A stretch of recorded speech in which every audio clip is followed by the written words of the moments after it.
confiança. Isto significa redes sociais, tribos, redes de pequena ligação. Quando as redes não são permanentes, a solução que eu sugiro é o Twitter através de listas, ou hashtags. Por exemplo, se nós estivéssemos aqui a twittar, aquilo que tínhamos era um hashtag que é com o símbolo cardinal a dizer I7J10.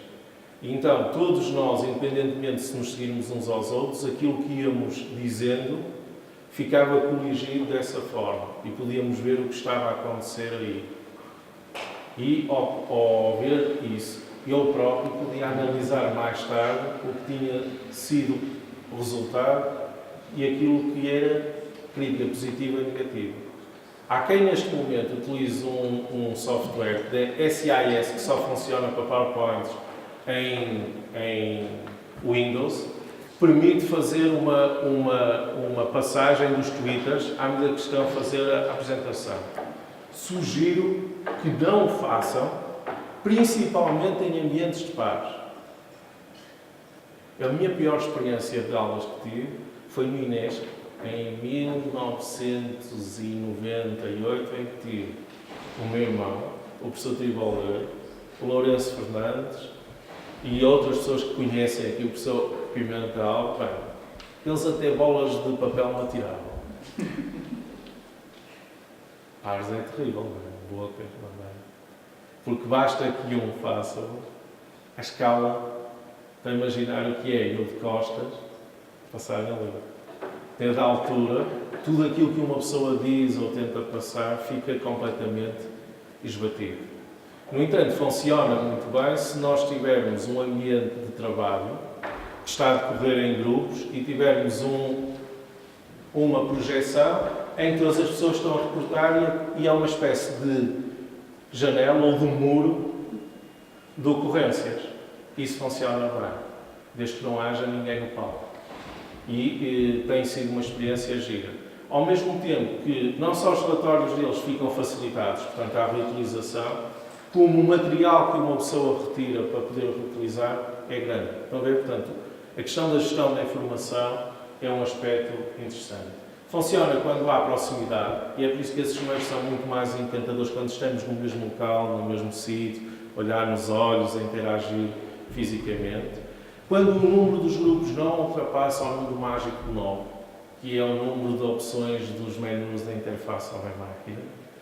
E quando há confiança.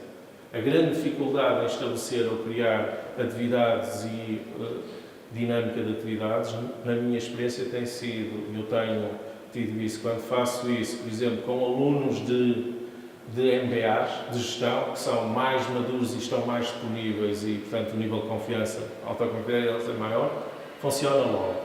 Alunos do primeiro ano e alunos que são fora da minha área, em que uma pessoa não tem que fazer uma relação primeiro, as primeiras atividades, se forem muito distribuídas e colaborativas, são atos falhados.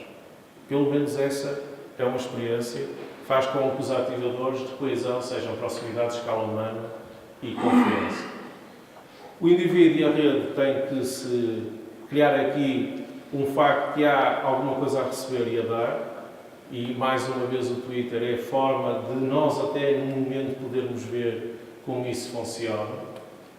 O facto de haver modelos mentais diferentes associados, isto é interessante principalmente para as pessoas de interação homem-máquina. E aqui há a questão de fazer mais com menos. A informação se usa ou se perde. Explorar e partilhar. Explorar e partilhar. E portanto é menor, menos, é mais. Exatamente o contrário do que eu estou aqui a fazer. Que é a ideia é passar aqui como é que isto pode ser feito. Agora depois vou dar uns manuais que estão na internet, no SlideShare sobre o Twitter, para as pessoas fazerem com calma essas coisas e partilharem.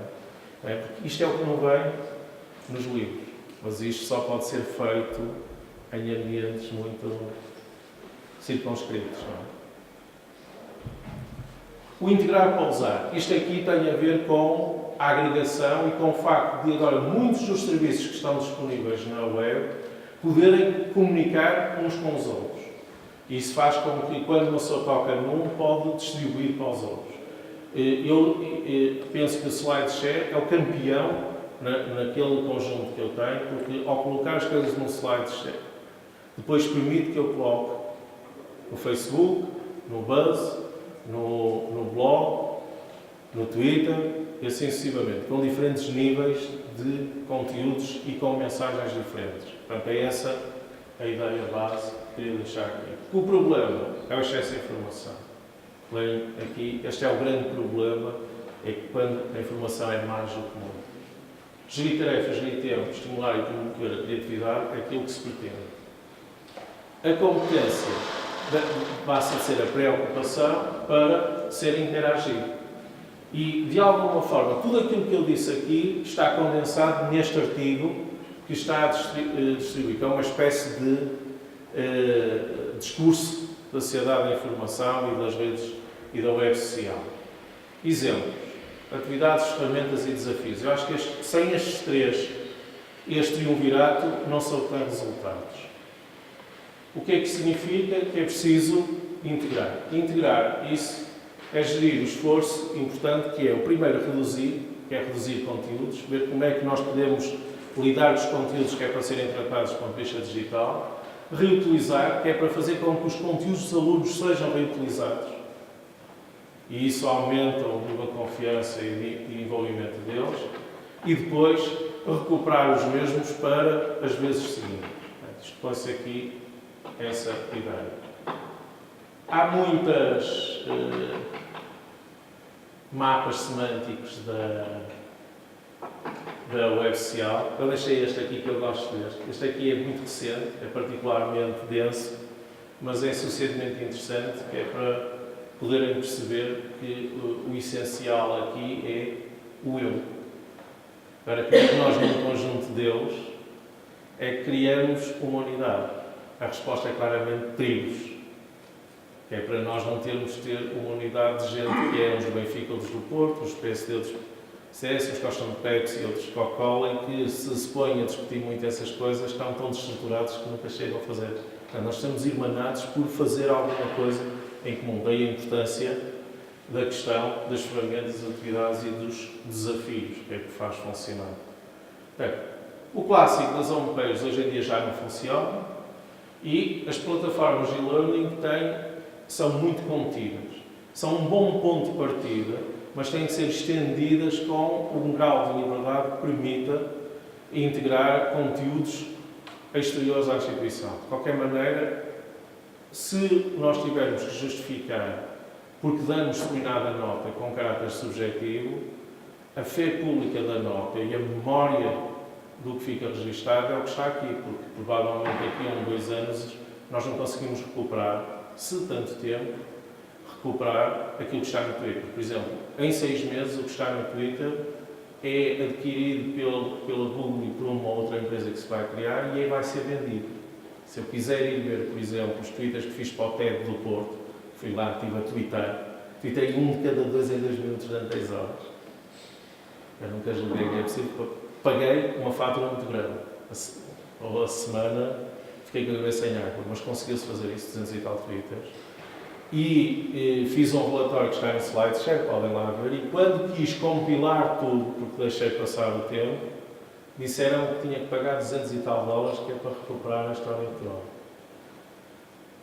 E eu aí descobri que estas coisas são de borla, mas nem sempre. E, portanto, como grande parte daquilo que nós fazemos é em complemento à nossa atividade, mesmo as redes mínimas hoje em dia já não se colocam da mesma forma. Os blogs pessoais, ou outros, por exemplo, um bom blog é fazer um blog temático ou uma espécie de caderno diário de um dado tema ou da resolução de exercícios. Isso faz com que haja no digital os exercícios resolvidos e é um esforço colaborativo que todos podem contribuir. Eu faço isso com os wikis, ponho todas as perguntas das listas de exercício e eles depois vão corrigindo as perguntas. Eu digo que eles podem levar as respostas para o exame, para consulta. E dou-lhes sempre aquilo a zero. E são eles responsáveis por decorar. Volta e meia há sempre perguntas que estão erradas. Eu vou ler aquilo e faço perguntas nos sítios onde há erros. eles pagarem a fatura, de confiar apenas nisso. Né? Portanto, há aí alguma maldade que se pode fazer. O repositório de conteúdos, SlideShare, e o SlideShare estão basicamente dois tipos de documentos. Muitas destas aplicações, como é que nós vamos fazer? Ter um nome no Google, criar uma conta no Google e depois ter um nome artístico e criar no Facebook. Criando no Facebook, muitas destas contas estão restritas ao Facebook. Permitem abrir essa conta. Eu sugiro um cuidado muito grande aqui, que é colocar sempre material em que sejam primeiros autores morais e nunca coisas de terceiro, a não ser que haja um e-mail a permitir isso do terceiro. Não é?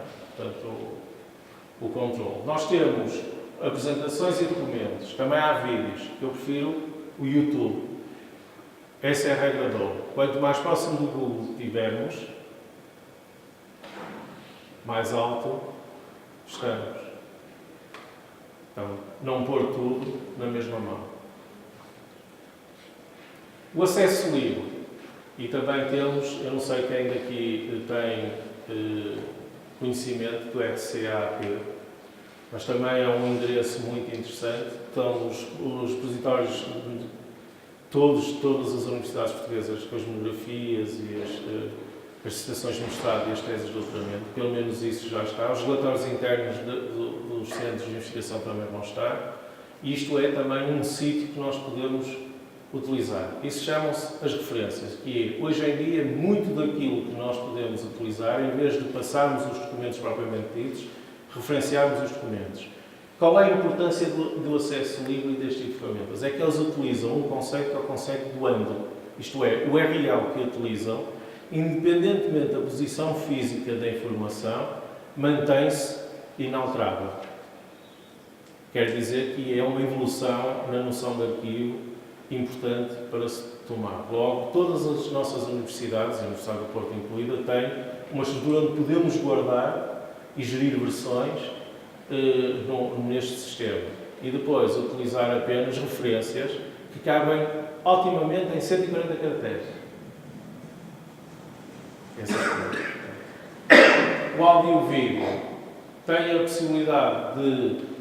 Este aqui é o tal vídeo que eu referi, o título, e é o YouTube quanto a minha melhor forma de trabalhar estas coisas.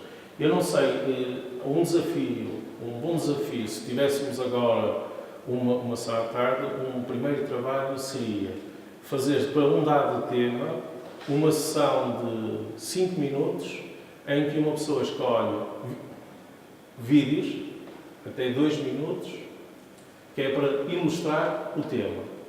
Por exemplo, eu com o meu filho, para ilustrar a música dos anos 80, aquilo que faço é pôr ao meu lado e vou passando e dar precisamente para ter uma aula interativa dessa maneira.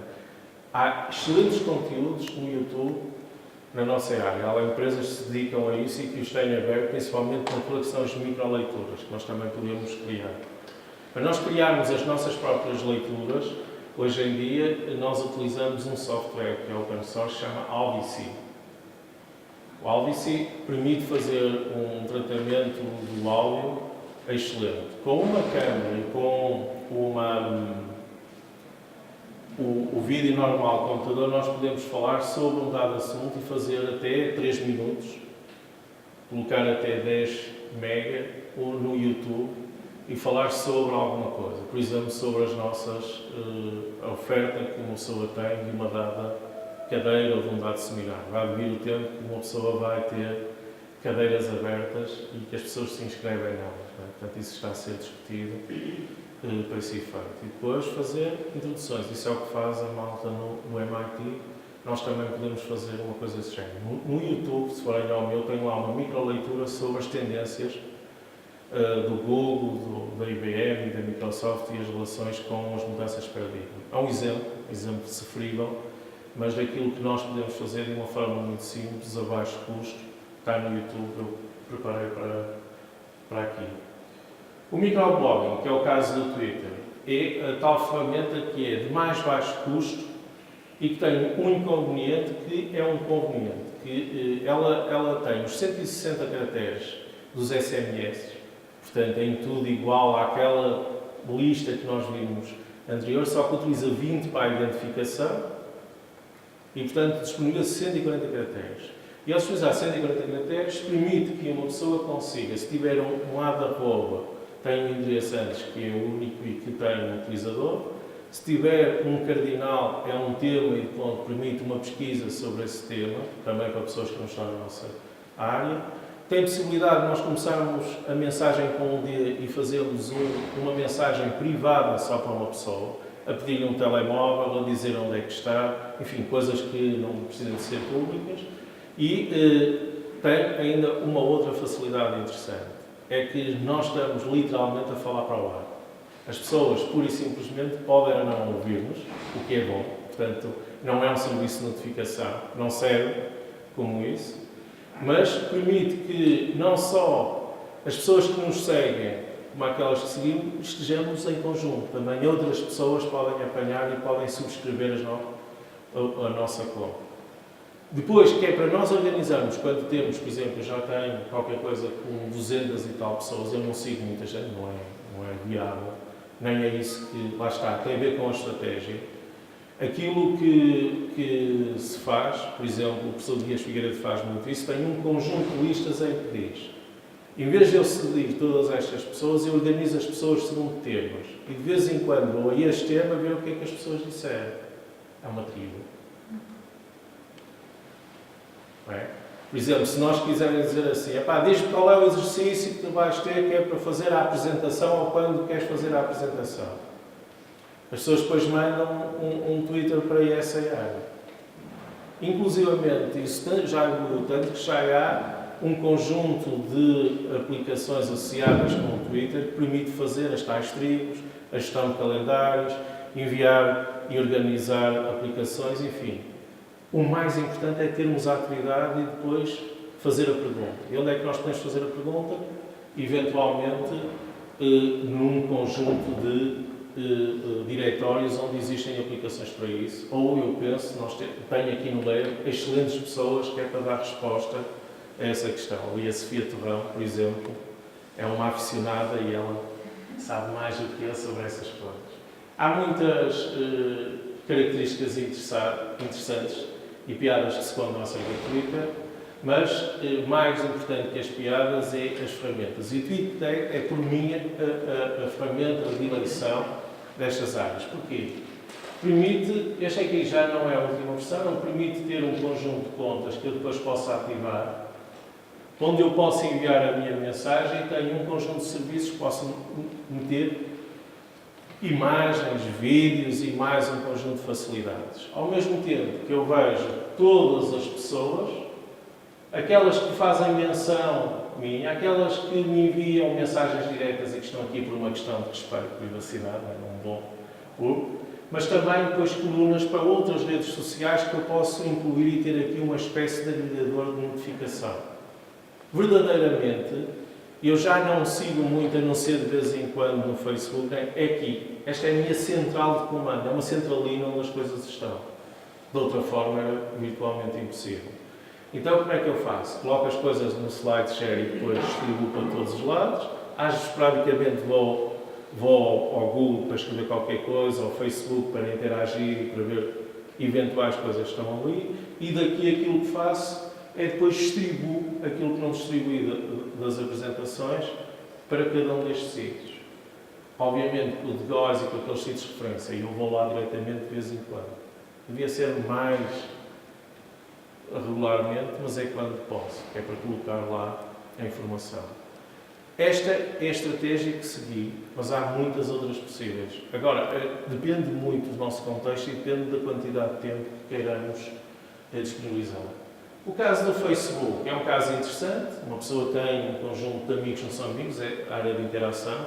É um sítio de aprendizagem, uma rede informal interessante e de contacto que nós podemos ter leve, contacto leve, mas que tem um risco muito grande. Por exemplo, na minha rede estão colegas de curso. Agora há uma fotografia minha de miúdo do infantário que está a correr e nós estamos a reunir, que é para ver quem são os nomes.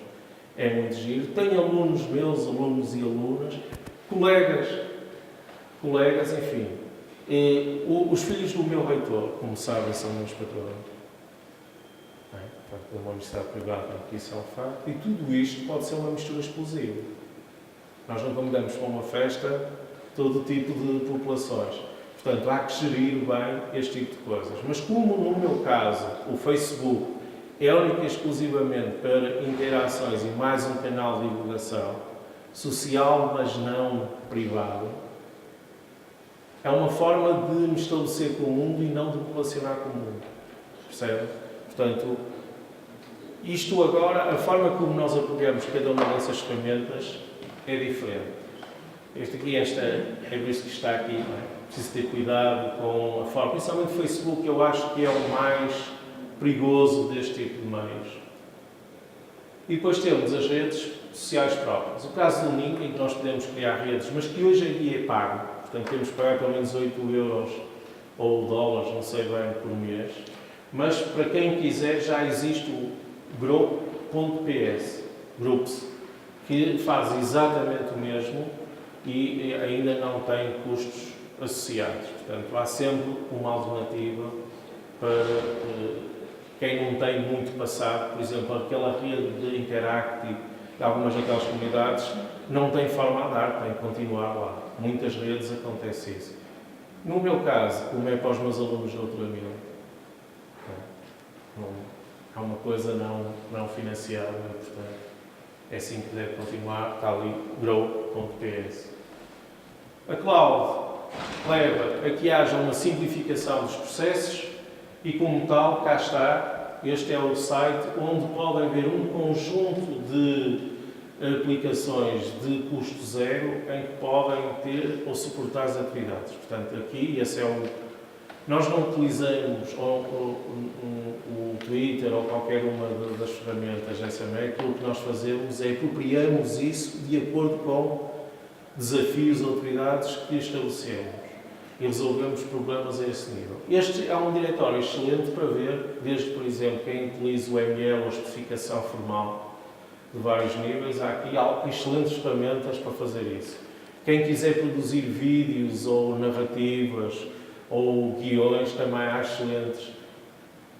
Praticamente para tudo aquilo que uma pessoa possa imaginar, há excelentes ferramentas a custo zero que podem ser tomadas e, melhor do que tudo, se referirmos isto a esta malta nova, principalmente aos públicos tradicionais, é certo e sabido que eles vão fazer coisas excelentes e que depois até podem fazer uma apresentação interna e divulgar pelos outros. Não temos controle efetivo como as coisas funcionam, mas podemos depois pedir a um desses grupos que é para fazer a apresentação da ferramenta e como fez as coisas aí. Esse é também um aspecto. Há um trabalho de um aluno meu de doutoramento que utilizou o Cocoon para a explicação e resultou muito bem a esse nível. Para terminar, eu não sei se era bem isto, eu tenho uma grande dificuldade em dizer... Pois, eu vou dizer porque é que faltou. Precisávamos de tempo, porque a parte prática é uma falácia muito grande. O objetivo não é eu aqui demonstrar que isto é muito giro, ficarem todos e podem agora explorar isto, interagir e eu deixo os meus contactos para isso. Mas é a estratégia com que nós tomamos e apropriamos estas plataformas é fundamental. Nós fizemos, durante algum tempo na minha universidade, quisemos arranjar um conjunto de docentes que estavam disponíveis. Fizemos essa tal estratégia de fazer workshops práticos sem isto e a coisa resultou mal. Porque toda a gente gastou muito tempo e percebeu que a filosofia com que eram criados esse serviço tinha que ser a filosofia com que eles eram apropriados. E não pode ser assim. Porque nós temos que reverter isso do informal para o nosso próprio controle. Portanto, essa é a ideia. A parte do ensino formal este é um sítio muito interessante que diz basicamente estas ferramentas e como podem ser mapeadas para cada um dos tipos de ensino. E eu utilizo este que está aqui em baixo, é o C4 LPT. dos ingleses e, portanto, há um grande investimento para eles formalizarem nesta situação. E os tipos de aprendizagem. Portanto, a aprendizagem formal das universidades. Quando é para ser complementada com o local de trabalho, quando é temática, quando é flexível, ali no campo. Quando é contínua, portanto, o que acontece é que hoje em dia nós, através da plataforma de e-learning, no caso da Universidade do Porto, do Moodle, e depois com componentes mais ou menos escolhidas da parte das redes sociais, nós podemos ter tribos que atacam o local de trabalho, a temática, a flexível e a contínua, de formas diferentes. Também este é o outro ponto do segundo eixo, que é para mapear que tipo de ferramentas é que se utilizam. A questão da Web 3.0, a evolução técnica, é claramente a parte da semântica, mas é algo adicional, não é uma perda do que está anterior. A questão dos VLEs e dos PLEs, que é a parte do informal, tem que ser entendida de forma, e fica aqui o site, que é para depois verem o artigo, que é muito bom, entre o individual e o organizacional. E também está aqui o site do Downs, que é muito bom nessa situação. Então, quanto tempo é que tem? Quanto tempo é que tem agora? Zero. Quanto tempo tem? É meio-dia? É meio-dia. Ok. O que é que eu sugiro? Eu sugiro que experimentem estas coisas. Estes são os meus contactos, não é? Há aqui também, usurpando um bocado, sei que a Sofia está também a apoiar estas coisas e ela tem uma noção eventual, para que, pelo menos é uma boa forma de discutir e de refletir em conjunto sobre experiências. Não é? O que é que resulta, onde resulta, como resulta. É preciso haver um caso, um contexto. E em qualquer caso, já sabem, portanto, há ali o Skype, há ali o endereço, é que ele está, o FP, portanto, não... Isto aqui é sabotagem, é para não usarem o e-mail, está a sabotar. Mas o Skype está certo e o LG está no FP+, portanto, têm liberdade total para interagir comigo. Isto é um processo de aprendizagem e, acima de tudo, o centro deve ser o coletivo de indivíduos que não só arranja em torno daquilo que está a fazer. E isso é quase utilizar estas ferramentas da web social em contra-natura. É? Portanto, de algum modo, há aqui uma necessidade de apropriação delas nesse sentido. Portanto, hoje já fica disponível, não é? Depois também fica, depois se puserem LMBG, vão dar com as coisas. Em relação às coisas que disseste, já agora complemento e à disponibilidade. Eu tenho, não é exatamente a área, não é propriamente o e-learning, mas nós trabalhamos também e podemos dar apoio a esclarecer algumas dúvidas em relação à utilização destas ferramentas que são mais conhecidas. Facebook, Twitter, Zitigos, Mendeley e não só a nível pessoal, como a nível profissional, que eu trabalho nas duas coisas bastante intensamente nos dois sentidos. E era um bocado por causa disso, nesse sentido, a minha pergunta. Há alguma estratégia concertada e institucional acerca da web social na Universidade de Pessoa? A gestão da reputação é um problema muito recente. Isso são os anglo-saxónicos agora, porque é um mercado de projeção, que é, um dia destes vão nos chamar e vão dizer, por exemplo, uma pessoa pode ser confrontada com uma situação e dizer, quanto do ativo de marca que cada um utiliza soma para a sua instituição e vice-versa. E depois, até que ponto é que há a estratégia de recursos humanos nós dizermos assim, estas pessoas devem dedicar-se a isto, aquelas, àquilo. Isso chama-se gestão de reputação. E está agora, por exemplo, a Cristina está a trabalhar essas coisas, a Inglaterra. um dia destes, por exemplo, a única coisa que nos pedem agora nos estatutos é para ter presença digital nos diretórios, não é? E aqui tem no CIFIOP. E depois começam também a dizer disponibilizar conteúdos. Por exemplo, e nós ainda temos pouca tradição de fazer aquilo que eu faço desde 98, porque se implica um risco, não é? Que é disponibilizar todos os meus conteúdos. Quando tenho tantos conteúdos, há erros. Ali, flexível escrito com capa. Não é? A fronteira, não existe fronteira, há uma linha muito tênue que depende É por isso que, bastante do- é por isso do- que isso do- são do- do- onde é políticas que tu estás. institucionais. Eu acho que É muito grande parte das pensar nossas nisso. instituições estão a dormir, por Então, exemplo. eu ia dizer que Há uma não dá. instituição portuguesa durante muito tempo que era responsável pelo ensino à distância, que é o Estado Aberto. Em Portugal, durante muito tempo, nós não podíamos otorgar graus à distância, por exemplo, no Brasil. E o que é que aconteceu? Os espanhóis apanharam-nos um mercado enorme de operadores efeitos à distância, porque só a Universidade Aberta é que deve fazer isso. A Aberta começou a utilizar estes meios digitais há relativamente pouco tempo. Há muito, muito pouco tempo.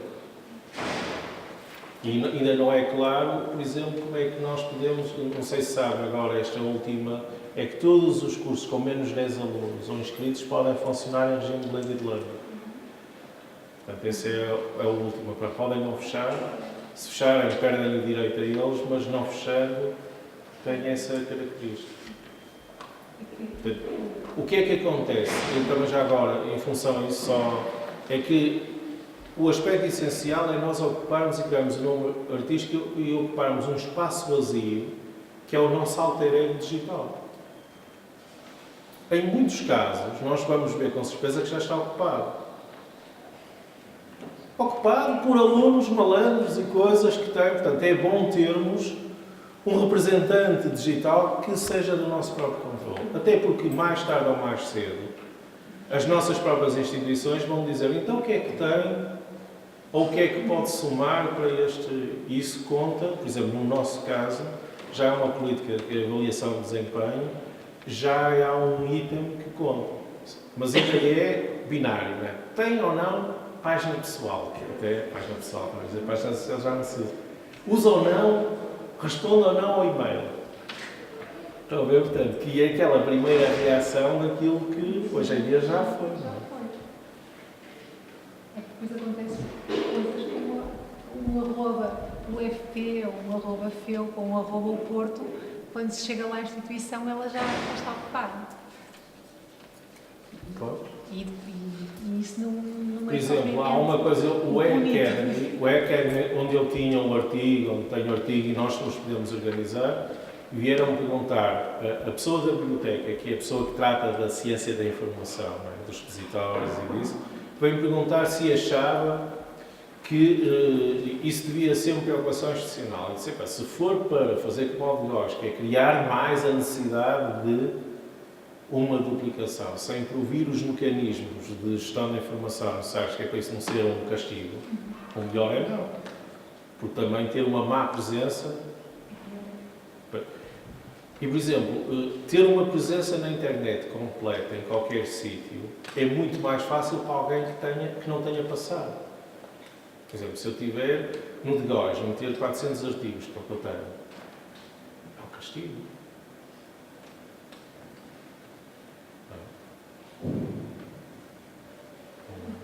Vai demorar muito tempo. Agora, se uma pessoa fizer essas coisas de início, se me permitirem dizer assim, eu posso mapear tudo aquilo que está, as 90 e tal apresentações que estão, mais uma agora, que estão no SlideShare.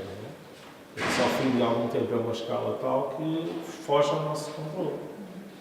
Eu recebo muitos mails, principalmente hoje em dia o mail é de pessoas que eu não conheço, Brasil e outros, que vêm perguntar se viram este conteúdo, se eu lhes podia arranjar o resto. Não, até porque posso ser chamado pela minha instituição e dizer, então como é? Quem é que paga? Então, daí a preocupação. Quem é que paga a quem? Portanto, há aqui esses limites. Em grande parte são o nosso consenso. Por isso é que eu, apesar de tudo, muita exposição, é difícil perceber A única coisa pessoal é perceber que sou do Floco do Porto. Eu, quando me disse que eu era, é porque é um risco. Obrigado pela paciência. Espero que tenham.